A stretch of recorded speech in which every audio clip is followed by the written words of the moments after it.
been reading them out of order. And there has been some people that have even pitched, you could read these out of order. And while I agree, yes, you technically can, there is a loose narrative threaded throughout the entire trilogy, so you don't really have to read these in any kind of order. I think you would still get whatever it is that you want to get out of the poetry by reading them out of order for sure.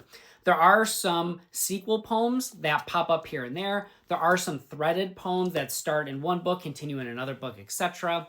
And there's a lot of callbacks. So those are the types of poems that you're probably not going to get as much out of. But you could technically pick up any of these books. The one book I will say maybe doesn't fit that is maybe this third book, and that's only because this book has most of that narrative packed into this one.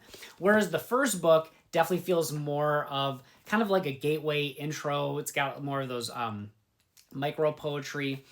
This one has most of that narrative thread. So I personally don't recommend reading them out of order. I definitely don't recommend reading this one first. I recommend reading 1, 2, and 3. Of course, for anyone that wants to read these out of order, maybe you like a cover more, maybe like a title more, maybe you like I don't know, maybe you like the marketing for one book more than the other.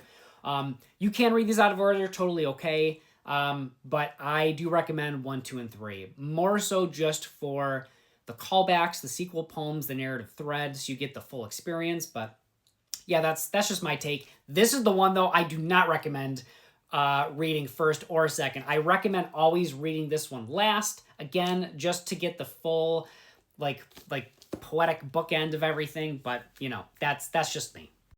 And lastly, for this last book, this book, although, like I said, it is dark, it is heavy, it is sad, I also wanted to add a little bit more romance in this one. So a little bit more romantic, it's a little bit more whimsical, there's a little bit more of a sense of humor. There's a sense of humor in all of them. I had a lot of people say that all these books are incredibly sad, and I just wonder if the sense of humor I'm incorporating is maybe not translating as well. I don't know. Let me know if you read these books, if you get the sense of humor. It's in all of them. But this has maybe the most on-page sense of humor than all of them. So a little bit more whimsical, and I would say a little bit more sexy as well. There's a couple poems. I'm not going to oversell it. I don't write spice right off the bat. I'm not a spice guy.